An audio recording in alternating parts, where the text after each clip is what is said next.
Assalamualaikum warahmatullahi wabarakatuh. Perkenalkan, saya Jenarika Firdausi dengan NIM G0025161 dari kelompok SGD A2. Baik, di sini saya akan mempresentasikan laporan praktikum anatomi dengan topik sistema kardiorespiratori yang mencakup sistem kardiovaskular dan sistem respirasi. Baik, untuk laporan yang pertama, jadi di slide ini ditampilkan kasus seorang anak laki-laki 4 tahun yang tiba-tiba mengalami sesak nafas saat bermain disertai dengan sianosis, yaitu bibir dan ujung jarinya tampak kebiruan. Lalu kondisi anaknya membaik saat berjongkok. Posisi ini tuh biasanya meningkatkan resistensi vaskular sistemik sehingga membantu memperbaiki aliran darah pada kelainan jantung tertentu. Lalu dari riwayatnya juga anak ini sering mengalami kebiruan sejak bayi, terutama saat menangis atau lelah, dan telah didiagnosis dengan tetralogy of Fallot, yaitu salah satu kelainan jantung bawaan yang menyebabkan right to left shunt. Nah, selanjutnya saya akan menjelaskan terkait sirkulasi fetal. Jadi, pada janin sistem sirkulasi itu sangat berbeda dengan setelah lahir, karena paru-parunya itu belum berfungsi sebagai organ pertukaran gas. Oleh karena itu, tubuh janin itu memiliki 3 shunt utama yang fungsinya itu untuk mengalihkan aliran darah agar tidak melewati paru-paru, yaitu yang pertama ada ductus venosus. Ini mengalirkan darah dari vena umbilicalis langsung ke vena cava inferior melewati hati. Lalu ada ductus arteriosus, ini menghubungkan arteri pulmonalis ke aorta, dan ada foramen ovale, ini menghubungkan atrium kanan ke atrium kiri. Lalu untuk alur lengkap sirkulasi fetal, jadi darah yang kaya akan oksigen itu berasal dari plasenta lalu masuk ke janin melalui vena umbilicalis. Nah, sebagian besar itu juga melewati ductus venosus lalu menuju ke vena cava inferior lalu baru masuk ke atrium kanan. Nah, di atrium kanan darah itu terbagi yang sebagian besarnya langsung ke atrium kiri melalui foramen ovale, lalu ke ventrikel kiri, dan dipompa ke aorta, lalu ke seluruh tubuh.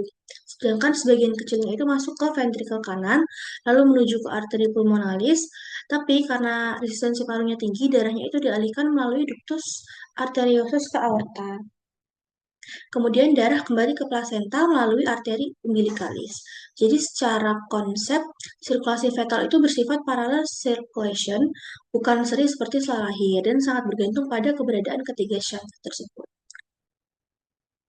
Selanjutnya, ini pattern ductus arteriosus atau PDA. Jadi setelah bayi lahir, terjadi perubahan fisiologis yang besar. Yang pertama yaitu paru-parunya mulai berfungsi, yang berarti resistensi parunya menurun, lalu tekanan di sisi kiri jantung meningkat, dan shunt fetalnya itu harus menutup. Namun, jika ductus arteriosisnya itu tidak menutup, maka terjadi kondisi yang disebut pattern ductus arteriosus atau PDA. Nah, secara patofisiologi, tekanan aorta itu lebih tinggi dibanding arteri pulmonalis, yang berarti darah yang nantinya darah mengalir dari aorta kembali ke arteri pulmonalis yang disebut left to right shunt. Akibatnya, volume darah ke paru itu meningkat yang menyebabkan kongesti paru, lalu beban kerja jantung juga meningkat, dan dalam jangka panjang bisa menyebabkan hipertensi pulmonal dan gagal jantung. Untuk secara klinis, pasien bisa mengalami sesak napas, mulai lelah, dan pada kasus berat bisa gagal tumbuh pada anak. Jadi PDA ini tuh menunjukkan pentingnya proses penutupan struktur fetal setelah lahir. Selanjutnya ini vaskularisasi jantung. Jadi vaskularisasi jantung itu berasal dari aorta ascendens yang memberikan 2 cabang utama, yaitu ada yang pertama arteri koronia dextra, ini menyuplai atrium kanan, ventrikel kanan, dan sebagian sistem konduksi. Cabangnya ramus nodus SA itu menyuplai SA node, lalu ramus marginalis dextra dan ramus interventricularis posterior atau PDA. Terus yang kedua ada arteri koronaria sinistra. Ini menyuplai sebagian besar jantung kiri, cabangnya itu LAD atau left anterior descending. Ini menyuplai dinding anterior dan septum interventricular. Dan ramus circumflexus ini menyuplai dinding lateral jantung. Jadi secara klinis LAD itu sering disebut widowmaker karena jika tersumbat dapat menyebabkan infark yang fatal. Jadi penting dipahami kalau distribusi arteri itu menentukan area kerusakan di penyakit jantung koroner.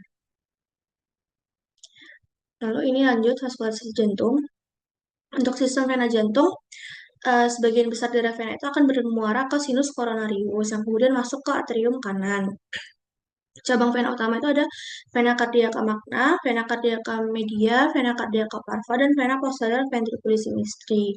Selain itu, ada juga vena kecil yang disebut vena cordis minimae yang langsung bermuara ke atrium kanan tanpa melalui sinus coronarius. Untuk secara fungsi, sistem vena ini tuh penting untuk mengembalikan darah dari miokardium setelah digunakan untuk metabolisme.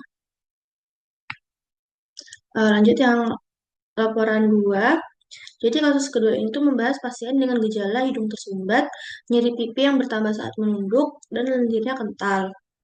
Gejala ini tuh khas untuk sinusitis, khususnya sinus maxillaris.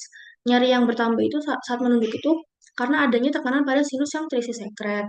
Lalu dokter mencurigai adanya gangguan drainase pada meatus nasi media yang merupakan jalur utama beberapa sinus. Eh, Baik, ini yang pertama sinus paranasal. Jadi sinus paranasal itu adalah rongga berisi udara di dalam tulang wajah yang terhubung dengan rongga hidung melalui ostium. Jenisnya itu ada sinus maxillaris, ini yang terbesar, lalu ada sinus frontalis, lalu sinus ethmoidalis, dan sinus sphenoidalis.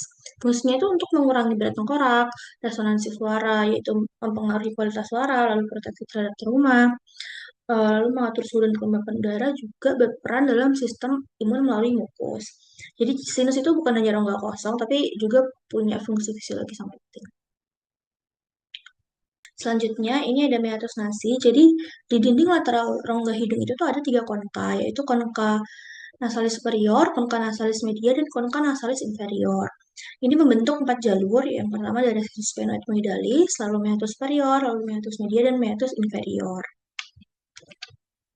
Selanjutnya, drainase sinus. Jadi yang pertama sinus sphenoid itu recessus sphenoid-mehidalis, lalu ethmoid posterior yaitu meatus superior, lalu sinus maxillaris, meatus media melalui hiatus semilunaris, lalu sinus frontalis, infundibulum ethmoidale, dan ductus nasolacrimalis yaitu meatus inferior.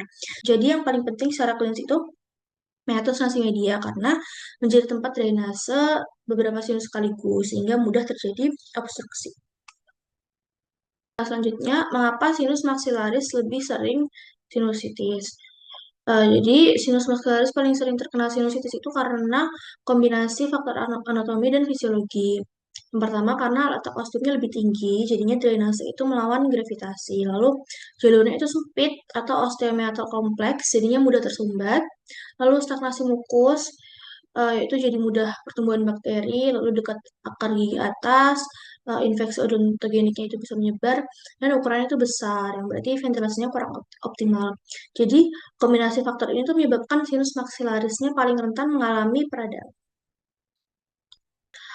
Baik, untuk kesimpulannya, sirkulasi fatal itu memiliki 3 shunt penting, lalu kegagalan penutupan itu dapat menyebabkan kelainan seperti PDA, lalu vaskularisasi jantung itu penting untuk fungsi miokard, dan sinus maxillaris yang paling sering mengalami sinusitis itu karena faktor anatomi. Baik, sekian dari saya. Wassalamualaikum warahmatullahi wabarakatuh.